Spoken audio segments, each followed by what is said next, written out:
اعوذ باللہ من الشیطان الرجیم، بسم اللہ الرحمن الرحیم۔ عزیز طلبہ کرام، آج ہم امیر المؤمنین حضرت علی المرتضیٰ رضی اللہ تعالی عنہ کے دور حکومت، ان کے دور خلافت اور ان کی خدمات وغیرہ کے حوالہ سے آپ کے سامنے کچھ چیزیں رکھیں گے۔ ان کے بھی سوالات بنائیں اور اپنے سامنے رکھ لیں، نوٹس بنا کر تیار کر لیں تاکہ یہ معلومات آپ کو امتحان میں بھی فائدہ مند ثابت ہوں۔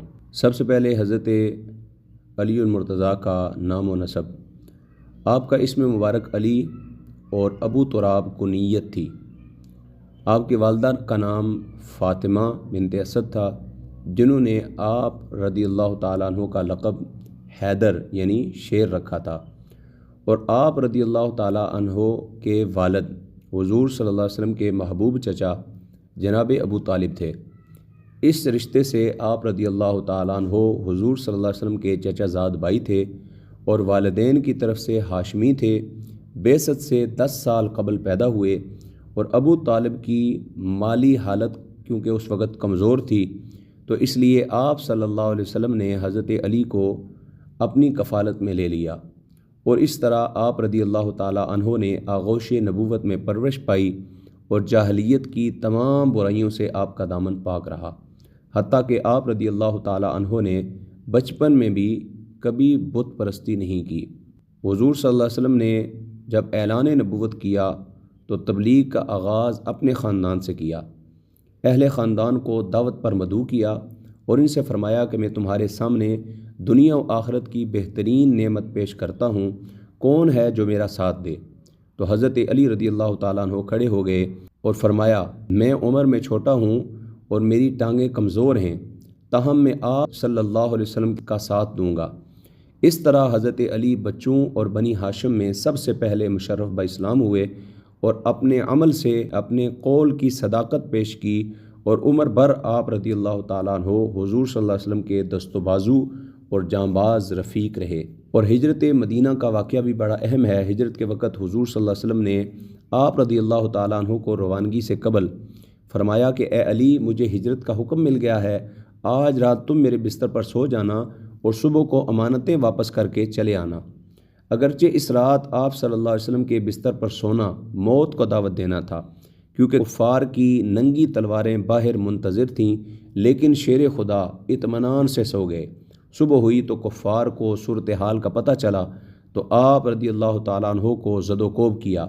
ارشاد نبوی صلی اللہ علیہ وسلم کی تعمیل میں آپ رضی اللہ تعالیٰ عنہ 3 دن مکہ مکرمہ میں ٹھہرے، امانتیں مالکوں کو پہنچائیں، اور پھر آپ مدینہ منورہ کی طرف روانہ ہو گئے۔ لاریب یہ بہادری اور وفاداری کا عظیم کارنامہ تھا۔ مدینہ منورہ میں مہاجرین کی انصار سے مواخات ہوئی تو حضور صلی اللہ علیہ وسلم نے حضرت علی رضی اللہ تعالیٰ عنہ کو اپنا بھائی قرار دیتے ہوئے ارشاد فرمایا، انت اخی فی الدنیا والآخرہ، فرمایا تم دنیا و آخرت میں میرے بھائی ہو۔ حضرت علی کا نکاح۔ ہجرت کے دوسرے سال حضور صلی اللہ علیہ وسلم نے حضرت علی رضی اللہ تعالیٰ عنہ سے اپنی چھوٹی صاحبزادی حضرت فاطمہ الزہرا رضی اللہ تعالیٰ عنہا کا نکاح کر دیا۔ یہ نکاح نہایت ہی سادگی کے ساتھ کیا گیا، اور یہ سادگی کا اعلیٰ نمونہ تھا۔ مہر کے لیے آپ رضی اللہ تعالیٰ عنہ کے پاس کچھ نہ تھا، اور آپ رضی اللہ تعالیٰ عنہ کے پاس کل اثاثہ 1 گھوڑا اور زرہ تھی۔ آپ رضی اللہ تعالیٰ عنہ نے اپنی زرہ 480 درم میں فروخت کی، جو حضرت عثمان غنی رضی اللہ تعالیٰ عنہ نے خریدی اور پھر دوبارہ بعد میں ان کو تحفے میں پیش کر دی، اور ولیمے کا پھر بندوبست کیا۔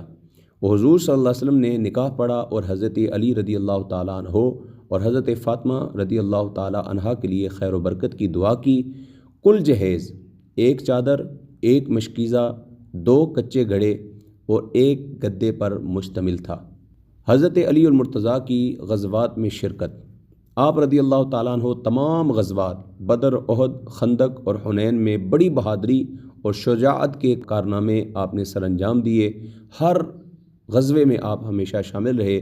متعدد فوجی مہمات یعنی جن کو سیریا کہا جاتا تھا، آپ رضی اللہ تعالیٰ عنہ کے زیر کمان بھیجی گئیں، اور فتح خیبر کے صلہ میں آپ رضی اللہ تعالیٰ عنہ کو شیر خدا کا لقب ملا۔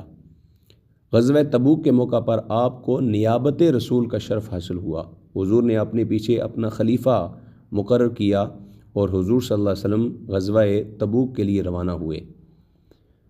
خلفائے ثلاثہ کے دور میں حضرت علی المرتضیٰ شیر خدا کرم اللہ تعالی وجہہ الکریم کا کردار۔ خلفائے ثلاثہ کے زمانے میں آپ رضی اللہ تعالیٰ عنہ ان کے خصوصی مشیر و معاون رہے۔ منکرین زکوٰۃ کے زمن میں صدیق اکبر رضی اللہ تعالیٰ عنہ نے آپ رضی اللہ تعالیٰ عنہ کی رائے سے اقدام کیا تھا، اور فاروق اعظم رضی اللہ تعالیٰ عنہ نے اسلامی کیلنڈر کا اجرا یعنی سن ہجری سے یہ بھی آپ رضی اللہ تعالیٰ عنہ کے مشورے سے کیا تھا۔ ایک موقع پر آپ رضی اللہ تعالیٰ عنہ ہی کے مشورے کے مطابق فیصلہ کرتے ہوئے فرمایا، اگر آج علی رضی اللہ تعالیٰ عنہ نہ ہوتے تو عمر ہلاک ہو جاتا۔ اور خلافت عثمانی میں حضرت علی المرتضیٰ مشاورتی خدمات آپ کی قابل قدر ہیں۔ اصلاح احوال کی تدبیر میں آپ رضی اللہ تعالیٰ عنہ حضرت عثمان رضی اللہ تعالیٰ عنہ کے مشیر رہے۔ فتنے کے آغاز میں مفسدین آپ رضی اللہ تعالیٰ عنہ کے سمجھانے بجھانے سے واپس چلے گئے۔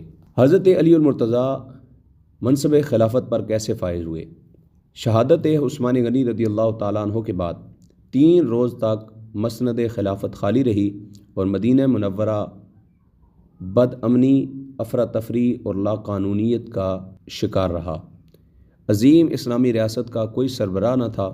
آخر مہاجرین و انصار نے سوچا کہ اس امر کی فوری ضرورت ہے، کسی مناسب شخصیت کو خلیفہ بنایا جائے تاکہ مملکت کو انتشار سے بچایا جا سکے۔ پھر ان کی یہ بھی رائے تھی کہ مدینہ منورہ مرکز اسلام ہے اور وہی ارباب حل و عقد ہیں۔ بس انہوں نے باہمی مشورہ کیا اور سب کی نگاہ انتخاب حضرت علی رضی اللہ تعالیٰ عنہ پر تھی۔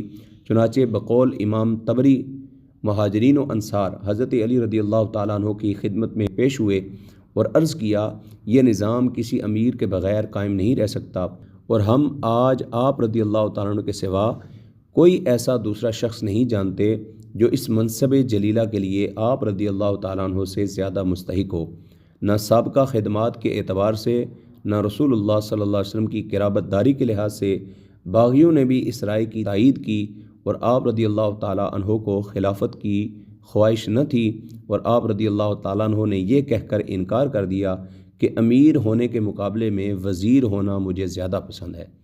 لیکن جب صحابہ کا اصرار بڑھا تو آپ رضی اللہ تعالیٰ عنہ نے فرمایا، میری بیعت گھر بیٹھے خفیہ طریقے سے نہیں ہو سکتی، عام مسلمانوں کی رضا کے بغیر ایسا ہونا ناممکن ہے۔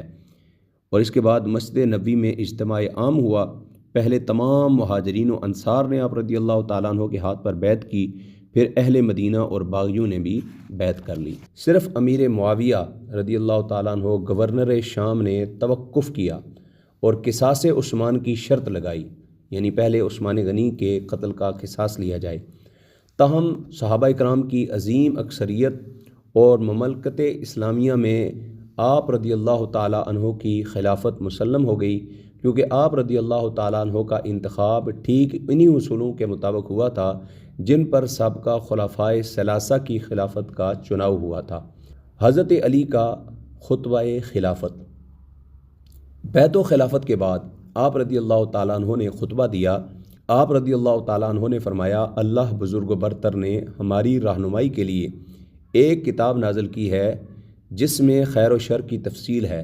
تم پر اللہ تعالیٰ نے جو فرائض عائد کیے ہیں وہ ادا کرو، تمہیں جنت ملے گی۔ اللہ نے حرم پاک کو محترم ٹھہرایا ہے۔ مسلمان وہ ہے جس کی زبان اور ہاتھ سے مسلمان محفوظ رہے، سوائے اس کے کہ کسی پر کوئی شرعی حد واجب ہو۔ مسلمانوں کو دکھ دینا جائز نہیں، ما سوا کہ اس کو از روئے قانون کوئی سزا دی جائے۔ اللہ تعالیٰ کے بندوں سے معاملہ کرتے ہوئے اللہ تعالیٰ سے ڈرو۔ قیامت کے روز زمینوں اور مویشیوں کے متعلق تم سے باز پرس ہوگی۔ اللہ تعالیٰ کی اطاعت کرو اور اس کی نافرمانی سے بچو، خیر کو قبول کرو اور شر سے اجتناب کرو۔ عہد خلافت میں حضرت علی رضی اللہ تعالیٰ عنہ کو پیش آنے والی مشکلات۔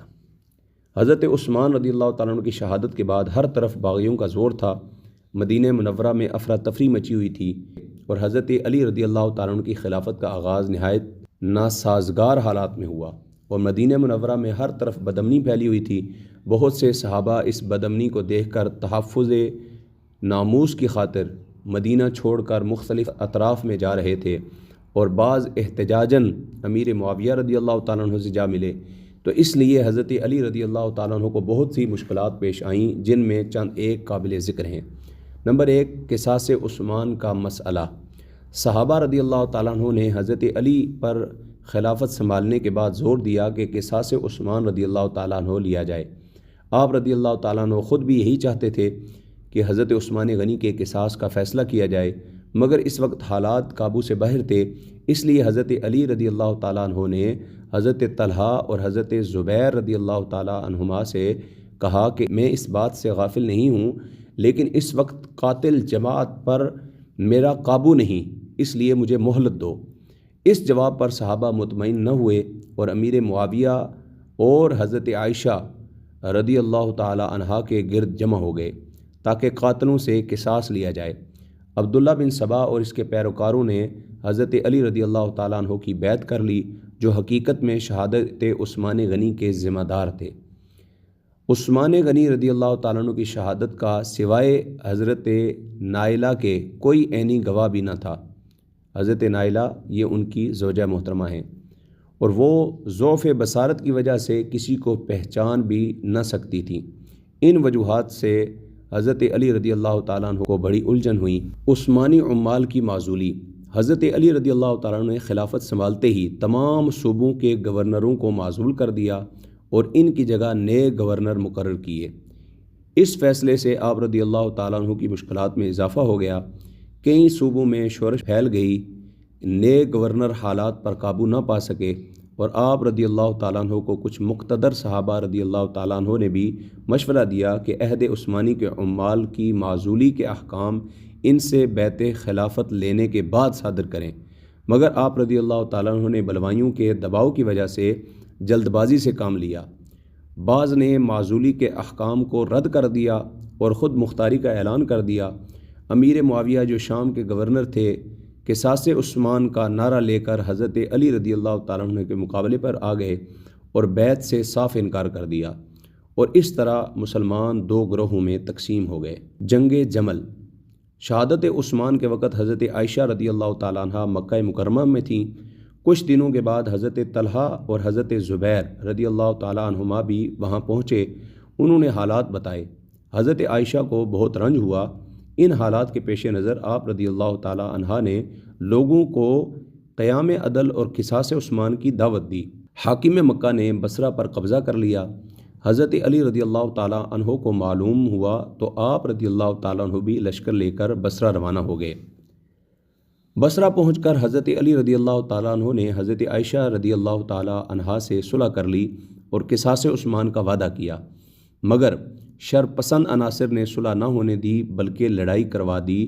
10,000 مسلمان مارے گئے اور حضرت علی رضی اللہ تعالیٰ عنہ غالب آئے اور حضرت عائشہ رضی اللہ تعالیٰ عنہا کو عزت و احترام سے مدینہ روانہ فرما دیا۔ جنگ صفین۔ حضرت علی رضی اللہ تعالیٰ عنہ نے امیر معاویہ رضی اللہ تعالیٰ عنہ سے بیعت لینے کی بہت کوشش کی، مگر ناکام رہے۔ آخر حضرت علی رضی اللہ تعالیٰ عنہ اور حضرت امیر معاویہ رضی اللہ تعالیٰ عنہ میں جنگ صفین ہوئی۔ 60,000 مسلمان مارے گئے اور دوران جنگ ثالثوں کا تقرر ہوا، جس میں دھوکے بازی سے حضرت علی رضی اللہ تعالیٰ عنہ کو معزول کروا دیا گیا اور امیر معاویہ رضی اللہ تعالیٰ عنہ کی خلافت کا اعلان کر دیا، اور معاملہ وہیں کا وہیں رہا۔ خارجیوں کی شورش۔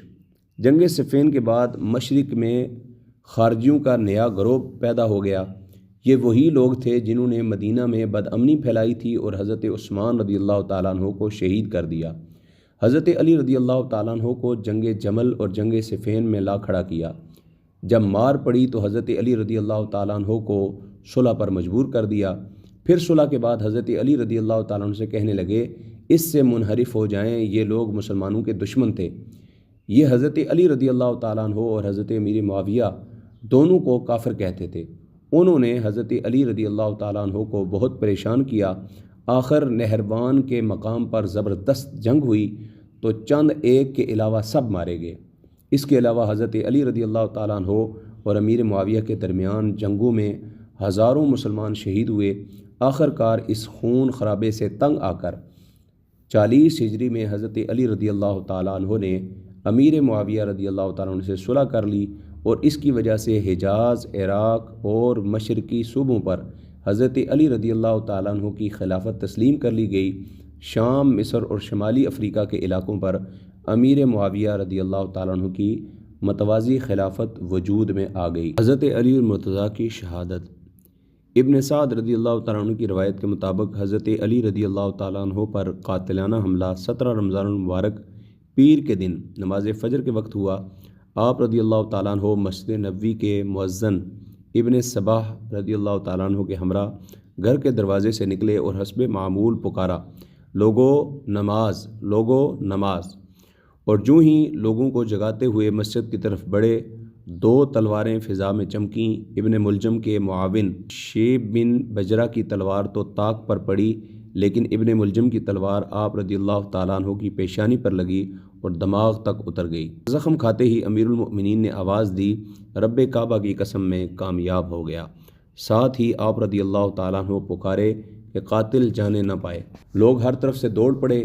شیب بن بجرہ نکل بھاگا۔ عبد الرحمن نے بھی فرار کی راہ اختیار کرنا چاہی، لیکن مغیرہ بن نوفل بن حارث نے اس پر بھاری کپڑا ڈال کر اسے زمین پر دے مارا، اور اسی بھاگ دوڑ میں اس ظالم نے 13 دوسرے نمازیوں کو اپنے خنجر سے زخمی کر دیا۔ امیر المؤمنین حضرت علی رضی اللہ تعالیٰ عنہ کو گھر پہنچایا گیا اور قاتل کو سامنے پیش کیا گیا، تو آپ رضی اللہ تعالیٰ عنہ نے اس سے مخاطب ہو کر کہا، اے اللہ کے دشمن، کیا میں نے تجھ پر چند احسانات نہ کیے تھے؟ اس نے کہا، ہاں۔ طبری لکھتے ہیں کہ اسی دوران حضرت علی غش کھا گئے، اور جب ہوش میں آئے تو جندب بن عبداللہ نے حاضر ہو کر عرض کیا، اگر خدا نخواستہ اگر ہم نے آپ رضی اللہ تعالیٰ عنہ کو کھو دیا تو کیا ہم حضرت حسن رضی اللہ تعالیٰ عنہ کی بیعت کریں؟ تو آپ رضی اللہ تعالیٰ عنہ نے فرمایا، میں تمہیں نہ اس کا حکم دیتا ہوں نہ اس سے منع کرتا ہوں، اپنی مصلحت تم خود بہتر سمجھتے ہو۔ ابن ملجم کی زہر آلود تلوار تھی، اور یہ زہر نہایت تیزی سے امیر المؤمنین کے جسم میں سرایت کر گیا، اور حضرت علی رضی اللہ تعالیٰ عنہ نے حضرت امام حسن و حضرت امام حسین رضی اللہ تعالیٰ عنہما کو بلا کر وصیتیں کیں، اور قاتل کے متعلق لوگوں کو خاص تاکید فرمائی۔ معمولی طور پر یہ قصاص لینا، اور آپ کے الفاظ یہ تھے، قاتل سے قصاص لیتے وقت ایک ہی ضرب لگانا، کیونکہ اس نے مجھ پر ایک ہی وار کیا ہے۔ اس کا مسئلہ یعنی ناک، کان اور اعضاء نہ کاٹنا، کیونکہ حضور صلی اللہ علیہ وسلم نے اس سے منع فرمایا ہے۔ 3 دن موت و حیات کی کشمکش کے بعد 21 رمضان المبارک جمعۃ المبارک کی شب، رشد و ہدایت اور علم و فضل کا یہ آفتاب غروب ہو گیا۔ انا للہ و انا الیہ راجعون۔ اور حضرت علی رضی اللہ تعالیٰ عنہ کی شہادت کے بعد ان کے بڑے صاحبزادے حضرت امام حسن رضی اللہ تعالیٰ عنہ آپ کی بیعت کی گئی، اور آپ کا نام حسن اور کنیت ابو محمد اور لقب ریحانۃ النبی تھا۔ آپ رضی اللہ تعالیٰ عنہ 15 رمضان المبارک 2 ہجری میں پیدا ہوئے، اور آپ کی والدہ ماجدہ حضرت فاطمۃ الزہرا رضی اللہ تعالیٰ عنہ جگر گوشہ رسول تھیں۔ حضرت حسن رضی اللہ تعالیٰ عنہ شکل و صورت میں اپنے نانا حضرت رسول اکرم صلی اللہ علیہ وسلم سے بہت ملتے جلتے تھے۔ 8 برس تک نانا کی آغوش محبت اور دامن نبوت میں پرورش پائی، اور حضور صلی اللہ علیہ وسلم کے بہت زیادہ لاڈلے اور پیارے تھے۔ بلوغت میں پہنچنے کے بعد کسی میدان میں آپ کا قدم پیچھے نہ رہا۔ حضرت عثمان رضی اللہ تعالیٰ عنہ کی حفاظت کرتے ہوئے زخمی ہوئے، اور جنگ جمل و صفین میں اپنے والد محترم کے ساتھ رہے۔ حضرت علی کی شہادت کے بعد سب سے پہلے قیس بن سعد انصاری نے حضرت حسن رضی اللہ تعالیٰ عنہ کی بیعت کے لیے ہاتھ بڑھایا اور کہا، میں کتاب اللہ اور سنت رسول پر آپ کی بیعت کرتا ہوں۔ آپ نے فرمایا، کتاب اللہ اور سنت رسول تمام شرائط کی جامع ہیں۔ قیس بن سعد کی بیعت کے بعد تمام اہل عراق نے بیعت کی، اور ماہ رمضان المبارک 40 ہجری میں حضرت حسن مسند خلافت پر متمکن ہوئے۔ حضرت عثمان غنی رضی اللہ تعالیٰ عنہ کی شہادت کے بعد امیر معاویہ والی شام تھے۔ حضرت حسن رضی اللہ تعالیٰ عنہ بڑے نرم مزاج اور بردبار اور امن پسند تھے۔ جنگ و جدل سے آپ کو طبی نفرت تھی۔ امیر معاویہ کو اس کا اندازہ تھا، اس لیے حضرت علی رضی اللہ تعالیٰ عنہ کی شہادت کے بعد ان کو دیرینہ تمنا پوری کرنے کا موقع ملا، چنانچہ انہوں نے فوراً عراق پر فوج کشی کر دی اور عین تمرہ سے ہوتے ہوئے مدائن کا رخ کیا۔ حضرت حسن رضی اللہ تعالیٰ عنہ کو شامی فوج کی پیش قدمی کی خبر ہوئی تو قیس بن سعد انصاری رضی اللہ تعالیٰ عنہ کو 12,000 فوج کے ساتھ مقابلے کے لیے بھیجا اور خود بھی روانہ ہو گئے۔ اس عرصے میں یہ افواہ اڑی کہ قیس بن سعد رضی اللہ تعالیٰ عنہ قتل کر دیے گئے۔ افواہ کا پھیلنا تھا کہ عراق کی فوج بھاگ نکلی۔ کچھ لوگوں نے حضرت حسن رضی اللہ تعالیٰ عنہ کے خیمے پر حملہ کر کے اسے لوٹ لیا اور فوج کا یہ رنگ دیکھ کر آپ مصالحت کے لیے آمادہ ہو گئے۔ حضرت حسن کا خطاب اور خارجیوں کا رد عمل۔ آپ رضی اللہ تعالیٰ عنہ نے لوگوں کے سامنے تقریر کی، مصالحت کی تجویز پیش کی۔ خارجی یہ سن کر کہنے لگے حسن بھی اپنے باپ کی طرح معاذ اللہ کافر ہے۔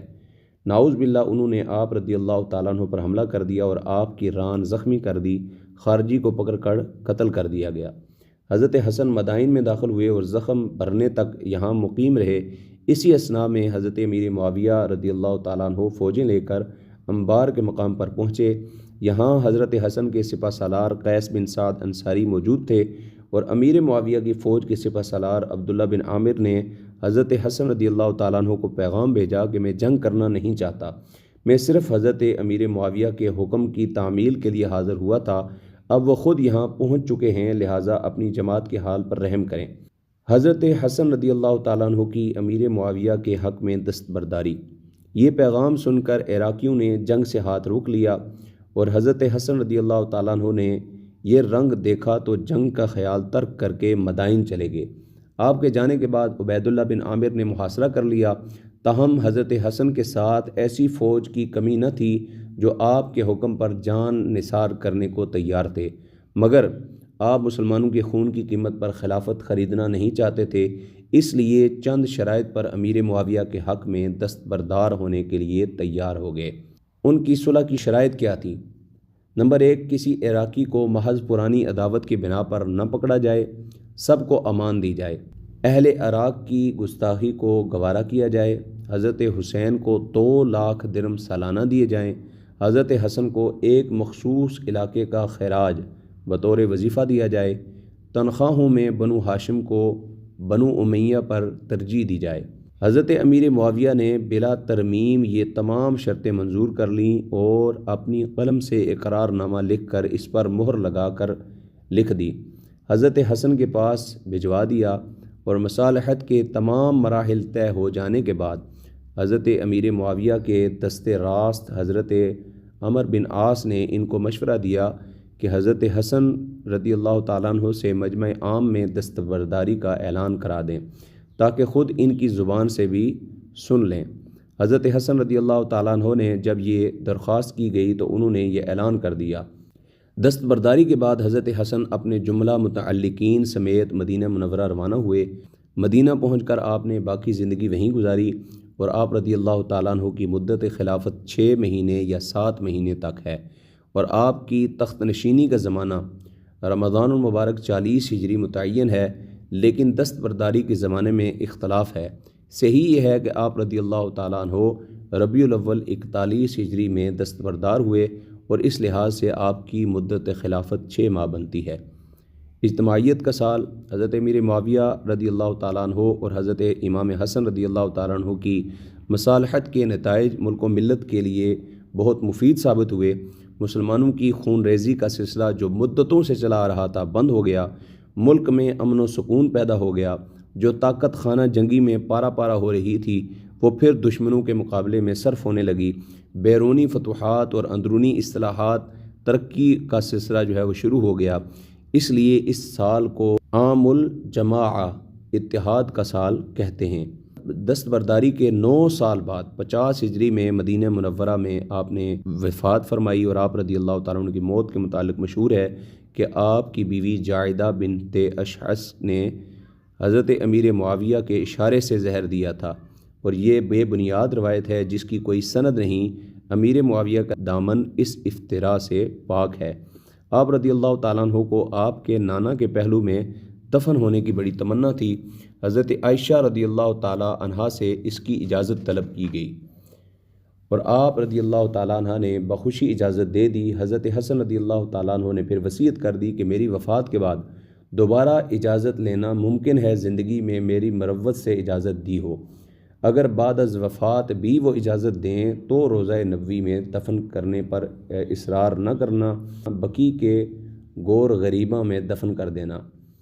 وفات کے بعد حضرت حسن رضی اللہ تعالیٰ عنہ کا خیال درست نکلا، حضرت عائشہ نے حسب سابق اجازت دے دی، مگر بنو امیہ نے اس کی مخالفت کی اور کہا کہ جب حضرت عثمان رضی اللہ تعالیٰ عنہ کو یہاں دفن نہیں کیا گیا تو حضرت حسن رضی اللہ تعالیٰ عنہ کو یہ اعزاز کیوں مل سکتا ہے؟ حضرت امام حسین رضی اللہ تعالیٰ عنہ بزور دفن کرنے پر آمادہ ہو گئے اور قریب تھا کہ بنو ہاشم اور بنو امیہ میں تلواریں چل جائیں۔ مشہور صحابی حضرت ابو ہریرہ رضی اللہ تعالیٰ عنہ اتنے میں پہنچ گئے اور یہ دیکھ کر چلائے کہ یہ کیا ستم ہے کہ ابن رسول صلی اللہ علیہ وسلم کو نانا کے پہلو میں دفن کیے جانے سے روکا جاتا ہے۔ پھر حضرت حسین رضی اللہ تعالیٰ عنہ کو حضرت حسن رضی اللہ تعالیٰ عنہ کی وصیت یاد دلائی کہ اگر خون ریزی کا خطرہ ہو تو بقی کا قبرستان میں دفن کر دینا۔ تو اس یاد دہانی پر حضرت امام حسین کا غصہ ٹھنڈا ہو گیا اور سعید بن عاص والی مدینہ نے نماز جنازہ پڑھائی اور اقلیم مصالحت کے تاجدار، حلم و بردباری کے پیکر، ان کو ان کی والدہ محترمہ حضرت فاطمہ رضی اللہ تعالی عنہا کے پہلو میں دفن کر دیا گیا۔